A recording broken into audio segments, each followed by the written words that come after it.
E aí, tudo bem? Hoje a gente vai mergulhar numa das discussões mais importantes para a economia brasileira e, claro, para o nosso bolso. A grande mudança que pode acontecer na isenção do imposto de renda. Basicamente, é uma batalha entre dois números que podem mudar a vida de milhões de pessoas. Isenção de 5 mil ou de 10 mil reais. Ok, para a gente entender essa história direitinho, o nosso roteiro é o seguinte. Primeiro a gente vai na raiz do problema, que é essa tabela toda defasada. Depois, vamos analisar a proposta principal, de 5 mil, e o cenário mais ousado, de 10 mil. Aí a gente pesa os riscos de cada uma e no final tenta achar a resposta. Afinal, onde é que está o equilíbrio? Então, vamos começar pelo que todo mundo sente na pele no fim do mês. A questão toda é que a tabela do imposto de renda parece que parou no tempo. Ela simplesmente não acompanha a nossa realidade econômica. Essa é a grande pergunta, né? E a resposta, na verdade, cabe em uma palavra que a gente conhece muito, mas muito bem: inflação.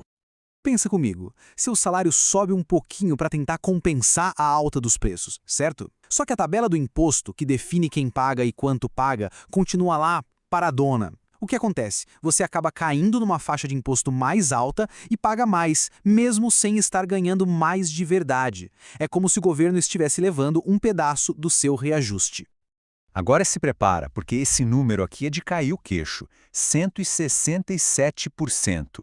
Essa é a defasagem que a tabela do imposto de renda acumulou desde 1996. É isso mesmo. Se a correção tivesse sido feita direitinho, acompanhando a inflação, muito mais gente estaria isenta hoje. Bom, já entendemos o tamanho do problema. Agora, vamos ver qual é a principal solução que está sendo discutida para tentar consertar isso. É uma proposta que, inclusive, foi promessa de campanha. A ideia é bem direta. Subir o limite de isenção para 5 mil reais por mês. Quem ganhar até esse valor simplesmente não paga mais imposto de renda. O objetivo é claro, dar um alívio financeiro real para milhões de famílias e, de quebra, botar mais dinheiro para girar na economia. E olha o tamanho do impacto disso. A gente está falando de 20 milhões de brasileiros. É muita gente. 20 milhões de pessoas que deixariam de pagar imposto de renda. Seria um alívio e tanto, concentrado principalmente na classe trabalhadora e na classe média. E para a gente ter uma ideia do que isso significa na vida real, olha só esse exemplo. Uma professora com esse salário teria quase 4 mil reais a mais no bolso por ano. É um dinheiro extra para pagar uma conta, fazer uma pequena reforma, investir, enfim, é mais poder de compra na mão das pessoas. Aí vem aquela pergunta de $1 bilhão. Tá, mas de onde vai sair o dinheiro para cobrir esse rombo na arrecadação? Bem, o plano é que a conta não só feche, como fique no positivo. A perda com a isenção dos trabalhadores seria mais do que compensada com o aumento de impostos para os super ricos e também sobre os dividendos enviados para o exterior. A lógica é a da justiça fiscal, aliviar para a base da pirâmide e pedir uma contribuição maior de quem está lá no topo. Mas, como em toda boa discussão política, não existe só uma ideia na mesa. Enquanto a proposta de 5 mil reais avança, surgiu um outro cenário, digamos, bem mais ousado.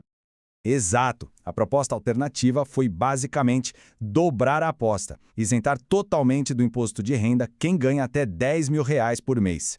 Isso, na prática, acabaria com o imposto para quase toda a classe média. Seria um alívio gigantesco. Então, vamos botar as duas propostas lado a lado para ficar bem claro. Com 5 mil, o foco do alívio é na classe trabalhadora e média, isentando os 65% de quem declara. E o mais importante, com o custo fiscal já coberto. Já com 10 mil, o alívio seria quase total para a classe média e até média alta, isentando mais de 95% das pessoas. O porém é que, até agora, não tem um plano claro de onde viria o dinheiro para compensar essa perda. E é exatamente aqui que a conversa fica mais séria.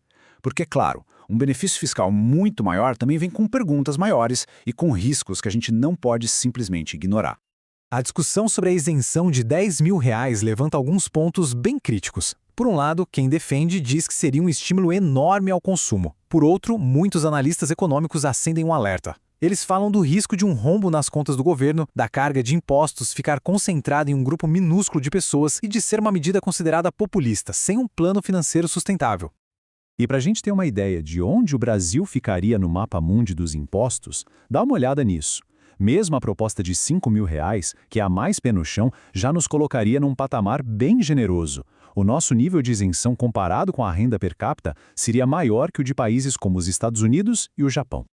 Agora, se a gente fosse para uma isenção de R$ 10.000, o Brasil viraria um ponto completamente fora da curva no mundo. Seria uma anomalia global. A gente teria um benefício fiscal em termos proporcionais que nem os países mais ricos e desenvolvidos do planeta oferecem.